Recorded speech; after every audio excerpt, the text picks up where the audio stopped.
Who are the Fremont people? A civilization born in the shadows of Utah's canyons. Now lost to time, they lived between 300 to 13 AD. Thriving in the harsh landscapes of the American Southwest, their culture blended farming, foraging, and mobility uniquely adapted to the land. Corn, beans, and squash were staples, but they also hunted deer, rabbits, and gathered wild seeds. Unlike the ancestral Pueblones, the Fremont were semi-nomadic, always adapting. They built shallow pit houses covered with brush, earth, and logs, simple but effective. And their art unmistakable. Abstract, geometric, and deeply symbolic. One of their most iconic creations, small handmade clay figurines with haunting faces. These figurines might have been religious, symbolic, or protective, we're still not sure. But life wasn't easy. Droughts swept through the region, threatening food supplies, changing climate, soil exhaustion. These weren't just challenges, they were survival tests. If stories like this fascinate you, hit like and subscribe to uncover more lost worlds. As resources dwindled, many Fremont groups migrated or simply vanished. They may have merged with neighboring groups like the Shoshone or Ute, or were they absorbed by the ancestral Pueblones, adapting to a new way of life? Evidence suggests conflict may have played a role. Abandoned dwellings, fire, blackened walls, but was it warfare? Disease, or the simple pull of opportunity elsewhere? Fremont society wasn't a single empire. It was many small groups, each adapting in their own way.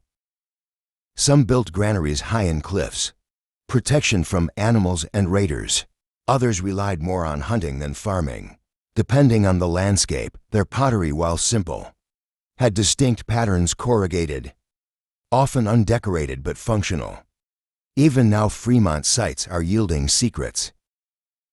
Buried under centuries of silence, we've found tools, jewelry, and storage pits. Each one a whisper from the past. But what about their leadership? Their politics? That part remains a mystery. No royal tombs, no writing. Just fragments of their daily life. Fremont children likely learned by watching elders, repeating patterns across generations. Their rock art reveals stories, hunting, shamanic visions, celestial alignments. But we still don't know what many symbols mean. Their language is lost as conditions worsened. Some turn to spiritual rituals for guidance or protection. The desert preserves what time forgets. Fremont history is carved in stone. They lived at the edge between survival and collapse. And then they were gone, sites emptied. Tools buried, stories unfinished. But disappearance doesn't mean extinction. Cultures evolve, migrate, transform. Some traditions, like food practices or art, may live on in descendants. Today we find echoes of Fremont influence. In neighboring tribal practices, their petroglyphs are still visited, studied, and honored. These stories, carved in stone, outlasted empires. What caused their decline? No single answer, but many clues.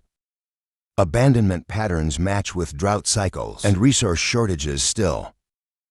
Some Fremont groups may have thrived longer than others. Hidden in the data, the more we look, the more complex the story becomes.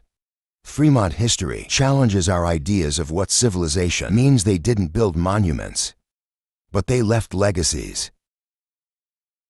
No castles, just connection to land, to survival, to spirit.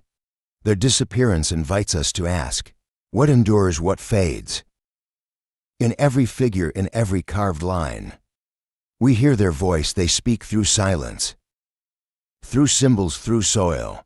And though their name fades, their story remains. This is more than archaeology. It's a human connection across time, a story still unfolding, one shard at a time. We study the past not to mourn it, but to learn from it, to see how people lived, adapted, and moved on. Every rock, every tool, every carving is a lesson. Who are the Fremont survivors? Artists, innovators. They lived without kings or empires, but with wisdom of the land. They vanished, but they also remain if we choose to remember. So the next time you pass a desert stone, look closer. You might find their voice still echoes there. And that voice, it still matters. The Fremont didn't vanish. They became mystery, and sometimes mystery teaches more than answers ever could. Thanks for walking this path with us. Leave a comment. What do you think happened to the Fremont? Subscribe for more forgotten peoples and ancient puzzles. Because the past isn't gone. It's waiting for someone to ask. Who were they really? We may never know at all. But we can still listen, and in that listening, we remember Fremont, a name, a people, a puzzle still echoing across stone and time. Still speaking, are we listening?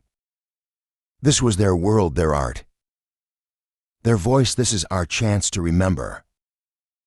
Thank you for watching and remembering. We'll return with more mysteries from the past. Until then, explore, learn, question. Because every mystery begins with a question, and every answer leads to something deeper. Join us next time where history whispers again. Goodbye for now.